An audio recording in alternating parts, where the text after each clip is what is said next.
It all started with Toby.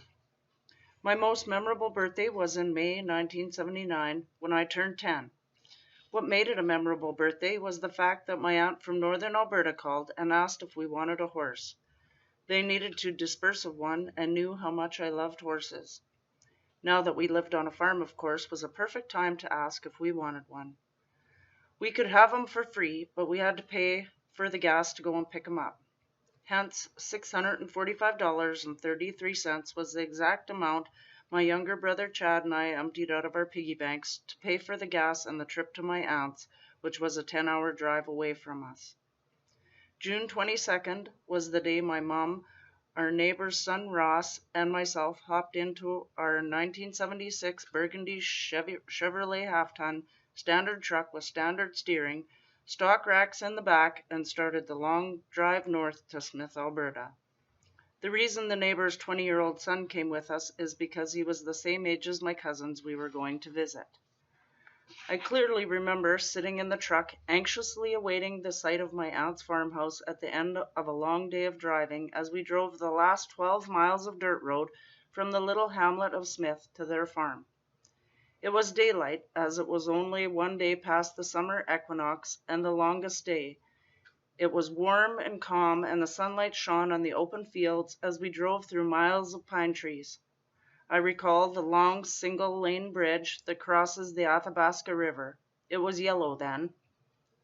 The muddy river churning in huge whirlpools beneath as we chunked across the bridge. I remember the right turn at the top of the hill when you come up off the riverbank, a few miles of hills and curves, another left turn, a couple more miles of hills, and a long curve to the left, through the dip, a sharp right curve, a few more miles, and then I could see the large single row of pine trees on the left with the open field on the right that signified my aunt and uncle's farm. Oh, what a heavenly sight for a young horse-crazy girl of 10 about to get her first horse. As I turned left into the driveway, my eyes focused on the pasture just behind the drive-in shed to see if I could spot the horses that I have met before on previous visits to Auntie Margaret's. I just can't remember which one is Toby because his mum Jigger is the same orangey bay that he is. I was still too inexperienced to know the difference between a mare and a gelding. Of course, all of the hugs and kisses from Auntie Margaret had to be exchanged, and we had to eat before they would let my cousin take me out to the pasture to see the horses. Lucky for me, it was the second longest day of the year, and the sun didn't set until after 10:30 p.m. It was a long day, and after I sufficiently smelt like a horse from petting Toby, Dusty, and Jigger, I was ready for bed. The next day would be a visit day, and then we would head back home with my new horse Toby on the 24th of June, exactly 1 month after my 10th birthday. That too would be another long day of driving and getting our horse home safe and sound. I wish I had a photo of Toby in the back of that old Chevy truck in the stock racks. I have a picture in my head, but it's pretty hard to show you how freaky it must have been for one 8-year-old little bay standard-bred Morgan Welsh cross gelding to stand in the back of a half-ton with racks on it. Toby had only been trailered or trucked once in his whole life, and that was when he was purchased by my aunt and uncle for my cousins. Toby wasn't very big. I remember that he stood about 13.2 hands high and probably weighed 100 pounds more than he should have. He was chunky. I remember vividly, though, how the guys had to back the truck into the ditch and use their arms as a sling to push Toby into the back of the truck, which was bedded down with a lovely bale of bright yellow barley straw, nice and deep up to his knees. Once in the truck, he turned around and stood stock still all the way to Swift Current, Saskatchewan. There were just the single hoof holes in the straw where he stood, and I don't think he moved more than an inch all the way home. I must have slept most of the way home. I don't remember too much about the trip other than getting home and unloading Toby.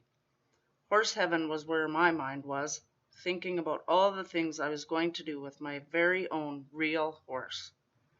When we got home, we had this nice ditch in our yard at the farm, and that's where we parked the truck, opened the tailgate and the stock racks, and unloaded Toby.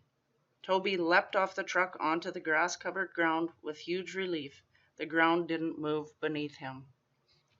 At the time we brought Toby home, we had no corrals, barn, water bowl, or any of the finer things that livestock needs. Our yard had a house, and my dad had already built himself a garage that spring because he's a contractor and a builder, and the man needed a garage. We already had 2 little orphan calves that we were bottle feeding, and my mom had a few chicks in the shed out back. Everything was kind of free roaming at the time. We knew that we could not let a horse loose in the yard and expect him to stay there, so Toby had to be tethered in the trees in the grass for the summer, and it was my job to move his tether and water him every day. Not only did I learn about horses that summer, but I also learned a lot about work and the responsibility involved in caring for livestock.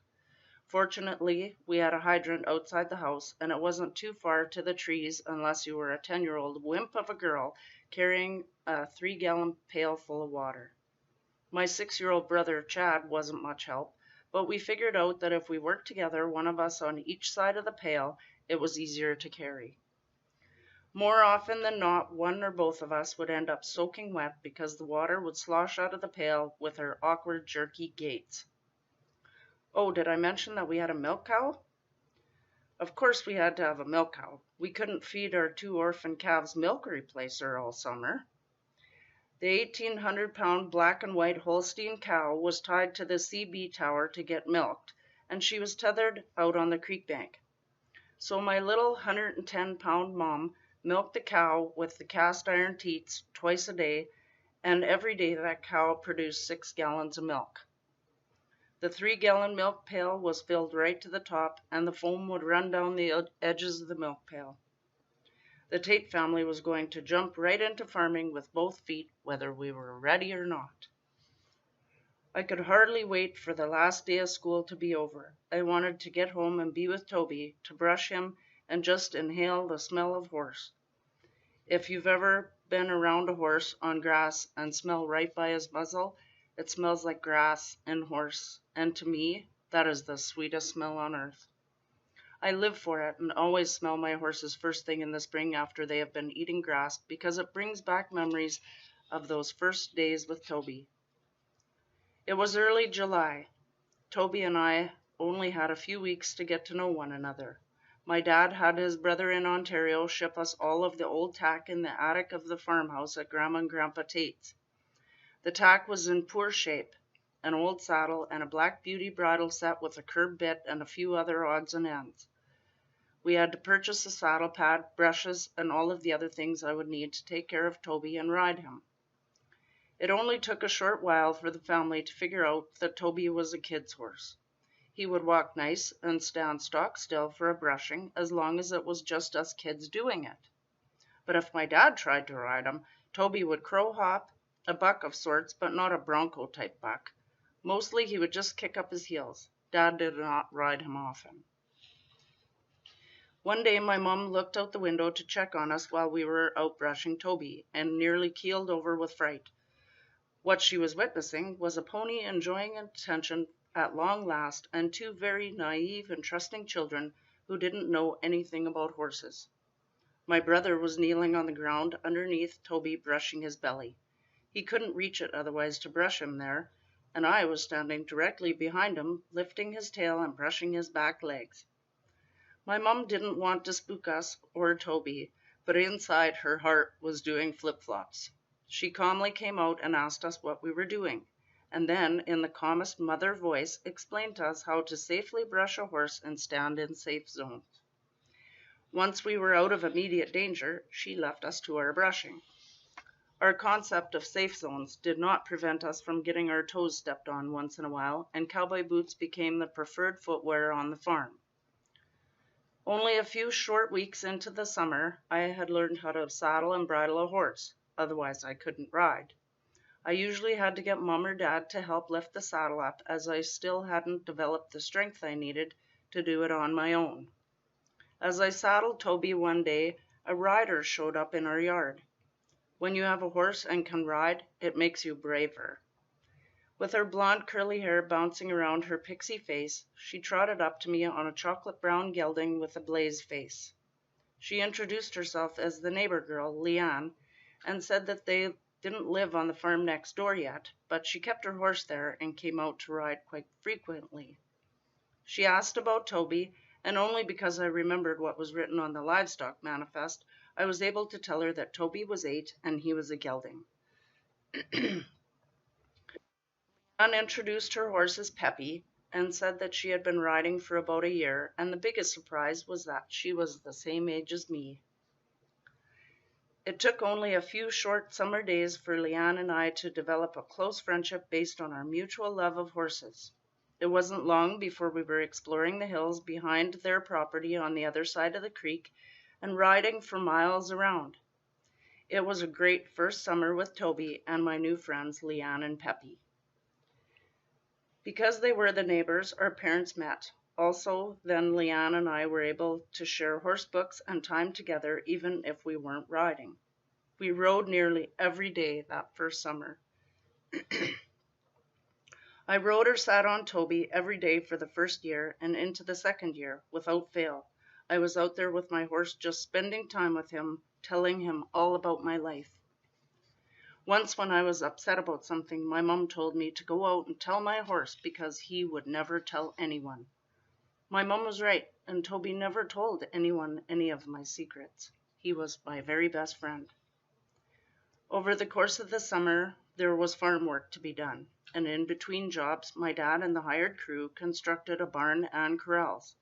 Before the barn was complete and the concrete floor poured inside, I had already made use of the barn, putting Toby in out of the weather. Toby developed a mild case of colic, and at the time, Dr. Bell's was the answer.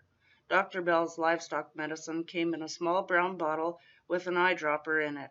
It only required a few drops for most animal illnesses, or so it claimed. It smelled horrible, and I'm sure it tasted bad too, because Toby raised his lip in displeasure after we administered it to him. But his tummy ache went away, and he never suffered from colic again. As the weeks of summer flew by, my dad said we had to find a hoof trimmer to come out and trim Toby's ragged hooves. They were broken off and jagged from all the rocks we rode over, and they were getting a little long too. My dad found an old cowboy from Morse, Saskatchewan, named Cliff Barron, and he came to the farm to do the hoof trimming. I remember his old blue Chevy truck, and he pulled a little blue trailer to match behind it, with his tools and horseshoes in it. He was a grizzly, gray-haired cowboy, complete with bowed legs inside well-worn jeans. Cliff's hat looked about as old as him, too. He had a long mustache, and he chewed tobacco. All that didn't seem to matter because he knew his horses and was kind and good with them. I held Toby while he trimmed his hooves and talked to me so we could get to know each other. Neither of us knew at the time, but it would be the beginning of a friendship that would span more than a decade.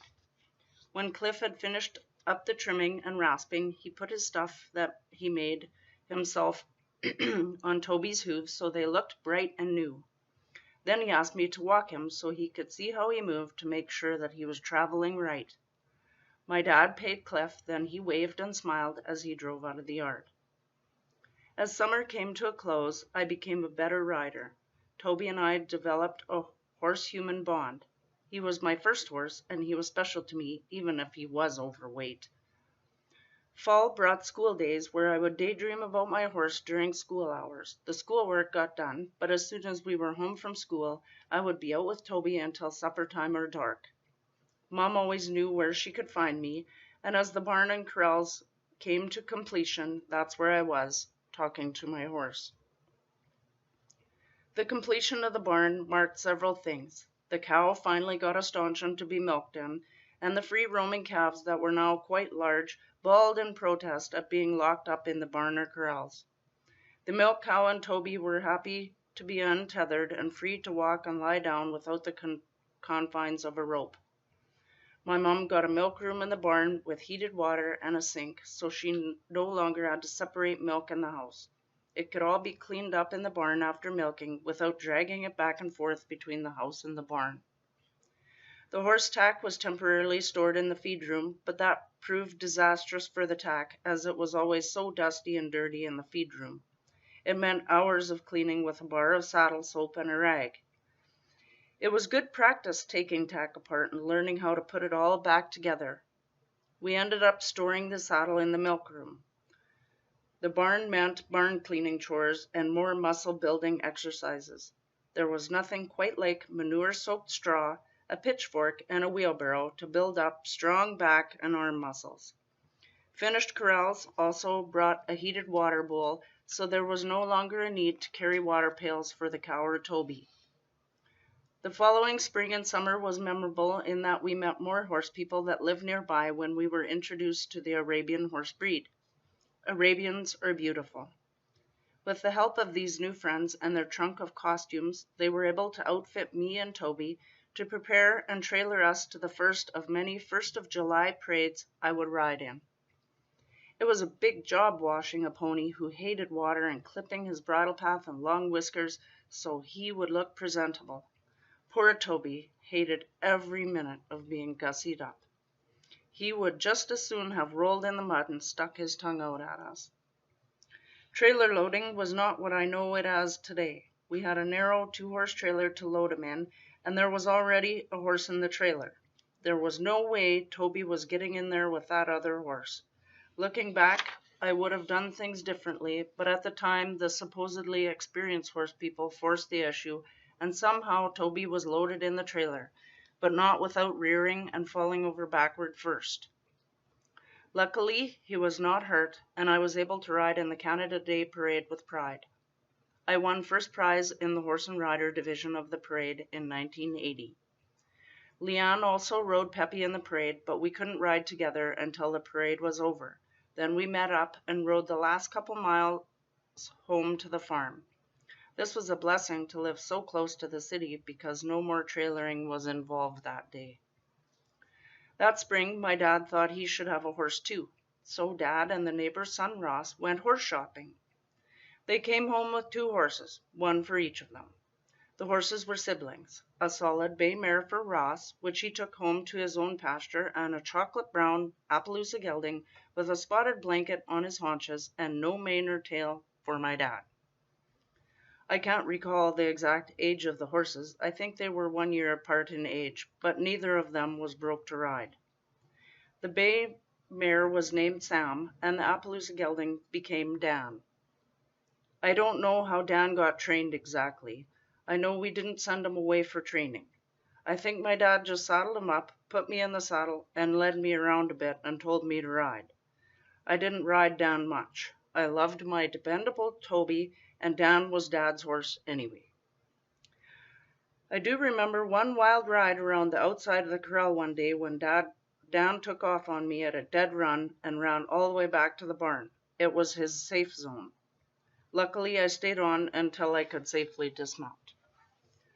That summer, we also had feeder calves in the corral at home, and somehow either my brother Chad or I left one of the gates open, and the calves got out. It took an hour or so for us to locate them with a truck. Dad called Ross, and the 3 of us saddled up and rode out to round up our wayward calves and drive them back home.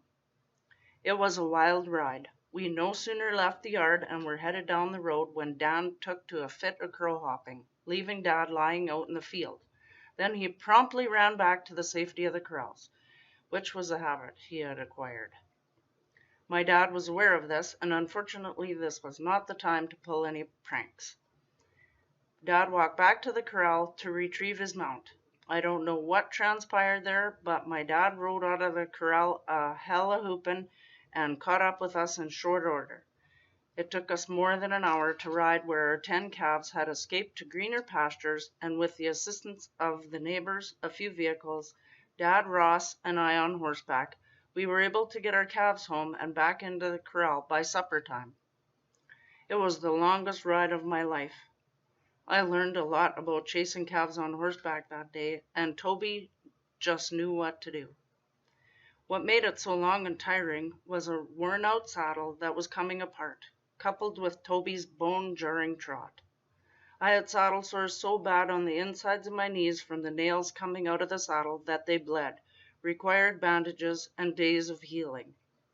It would take many more years before I really learned something about the qualities of a good saddle and saddle fit on a horse.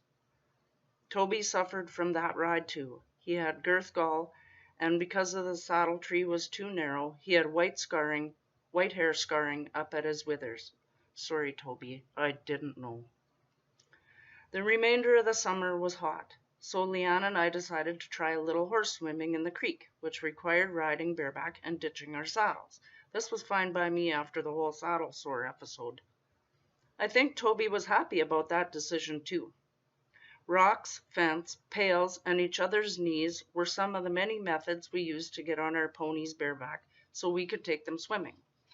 There were 2 low-level crossings nearby, the one at Leanne's and the other one next door that went to Ross's parents' farm.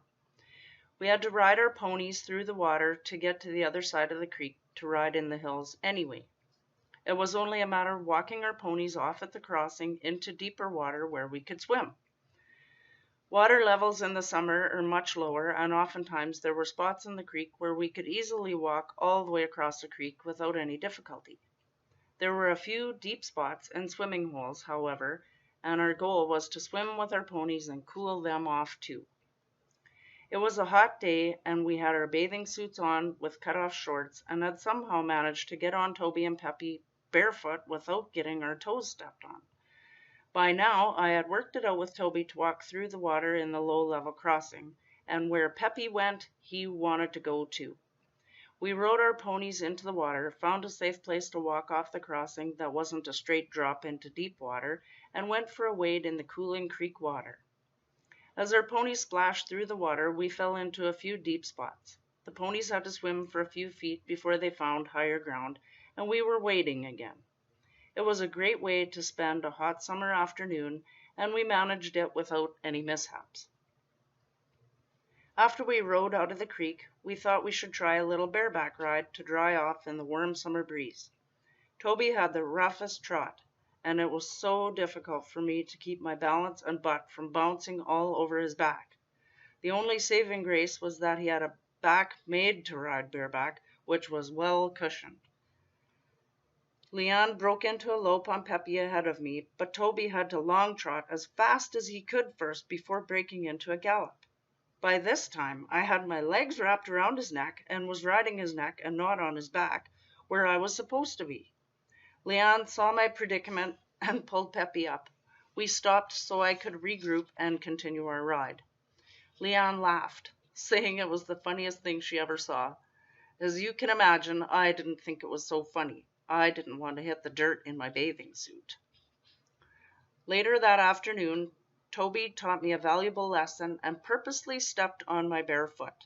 Neither one of us went barefoot swimming again.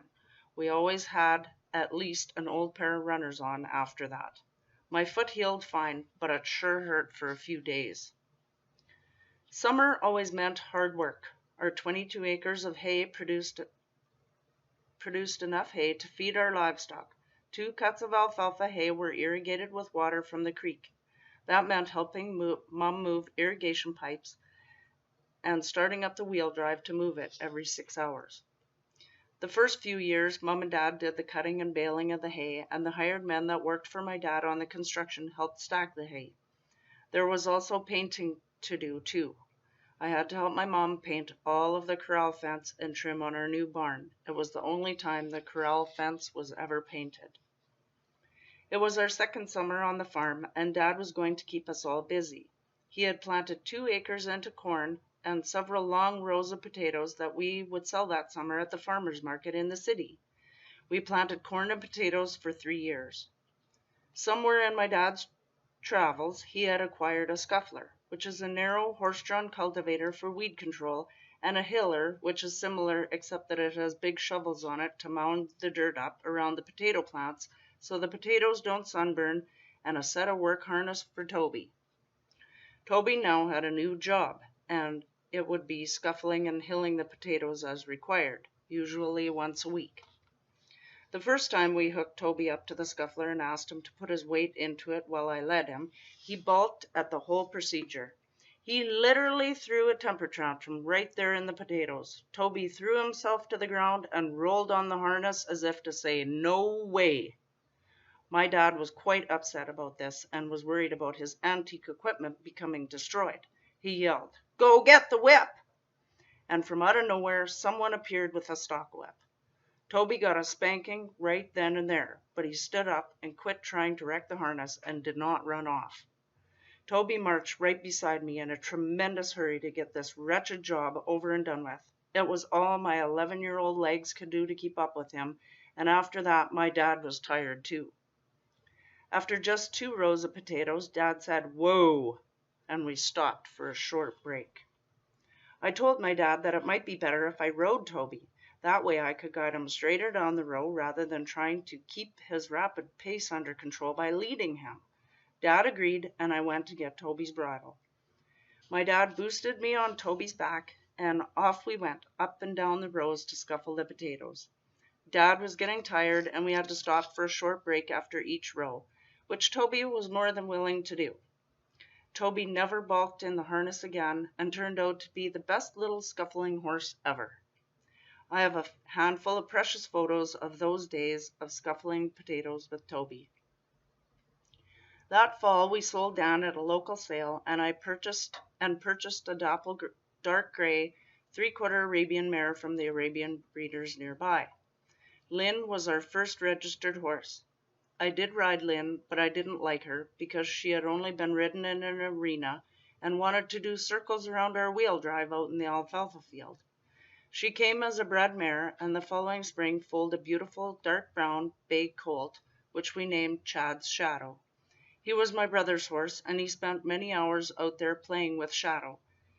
We had Lynn rebred to an Arabian stallion after her foal was born, so she would have a second foal the following spring. I rode Toby everywhere. Leanne and I continued our practice riding bareback and devising suitable methods for mounting our ponies bareback. The summer that Shadow was born was the one that Toby and Peppy both lost their manes. One evening, while Leanne was at my house, we were watching an old western with my parents. I cannot for the life of me recall the name of the movie, but one of the main characters was this Native American Indian named Navajo Joe. He rode a black and white paint horse in the movie and would grasp his horse's mane with his left hand and jump up while throwing his right leg over his horse, and up he sat, just like that.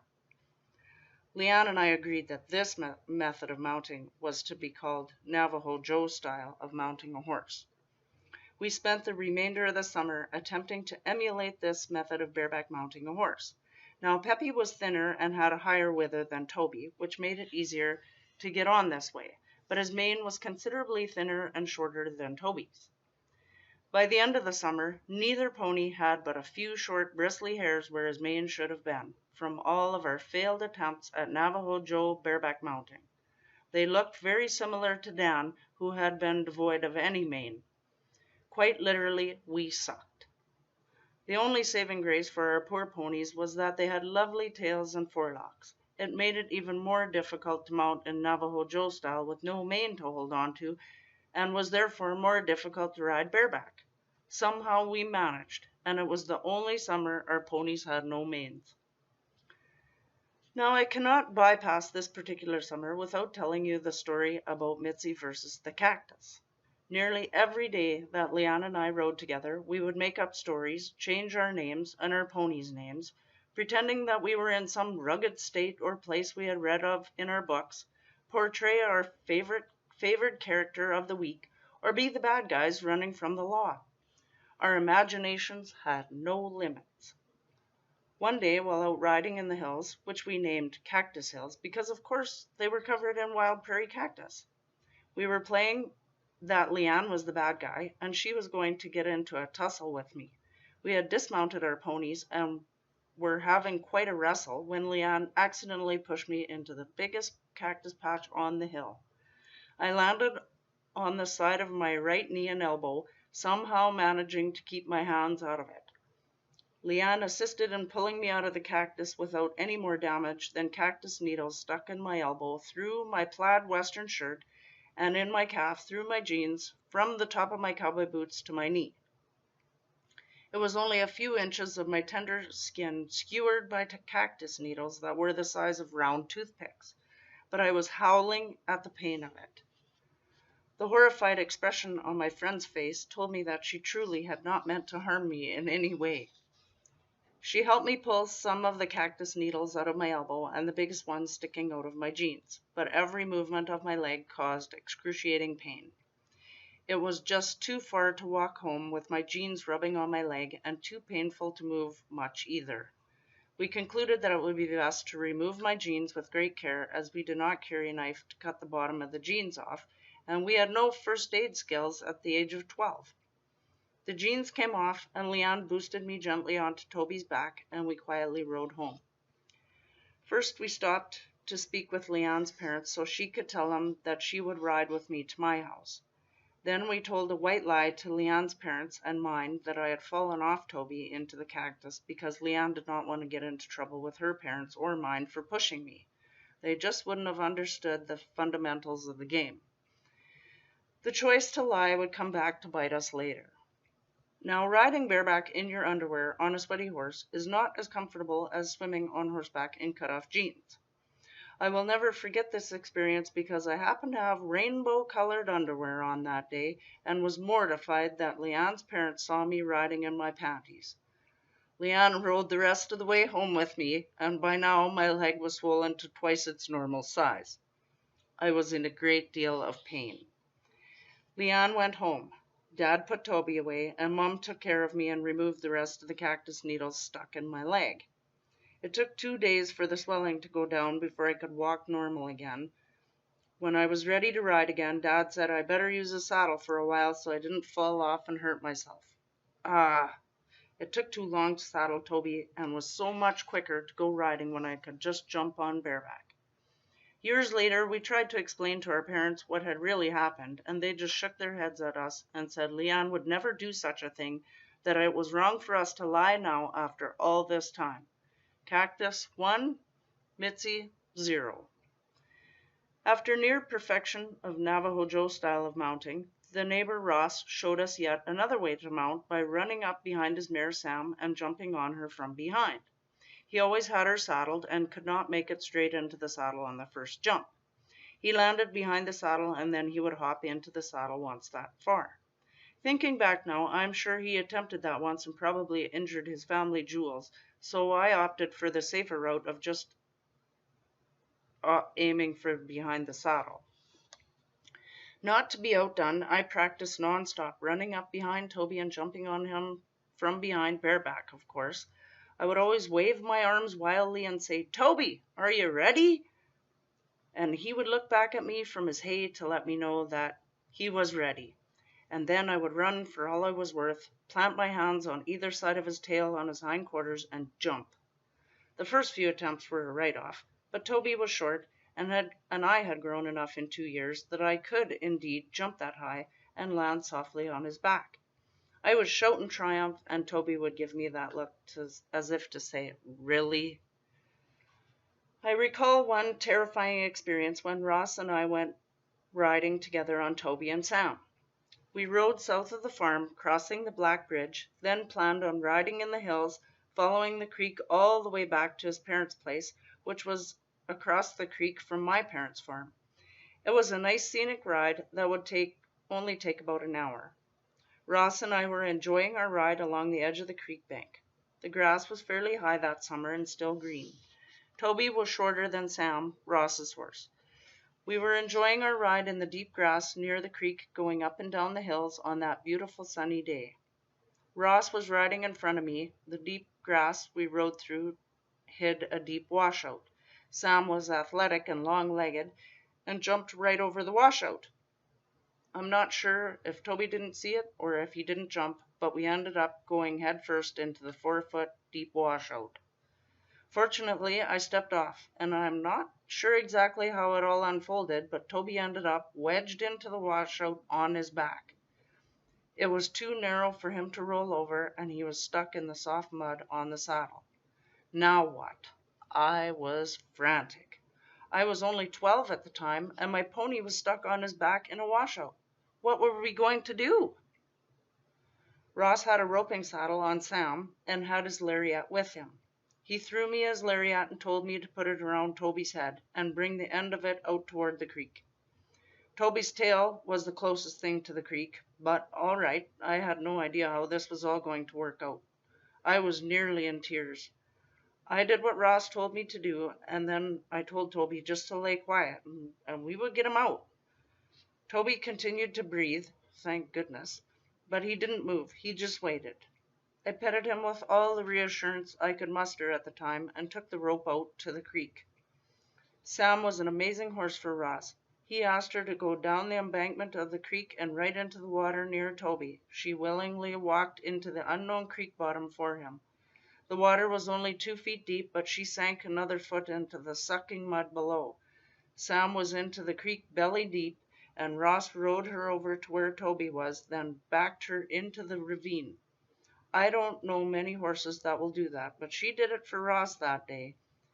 He reached back over her hind quarters and told me to hand him the end of the lariat. I did as I was told and handed it to him. Sam stood quietly while Ross wrapped the end of the rope onto his saddle horn. Then he asked Sam to walk forward further into the creek, and I watched the rope tighten. I was sure they were going to choke Toby to death. It was as if Toby figured it out, and he knew how this was going to work. He put his nose between his front legs as they pulled on his neck, and then he struggled and fought with the pressure until he had his hindquarters underneath him. Sam continued pulling and lunging forward to hold the now struggling Toby, but she held firm in the creek mud until Toby had righted himself and was now standing on all fours. Ross and Sam let off the pressure and turned around to ride back to us. I ran and hugged Toby's muddy neck and cried tears of joy. The saddle was all muddy and grass covered. We cleaned it off as best we could. Then Ross took Toby's reins so I wouldn't have to walk in the creek and let him down in the water a little way until they could safely climb onto the creek bank. I clearly remember walking in the deep grass beside them on the bank as I watched Ross lead Toby from the back of his awesome horse Sam. Toby was okay, not hurt in any way, but that was a scary experience for me. Ross rode home with me to tell my parents what had happened and told them none of it was my fault. Ross was kind of like a big brother and did stuff like that for me sometimes. Mom and Dad thanked Ross for getting us home together and in one piece. Ross and his super horse Sam were my heroes that day.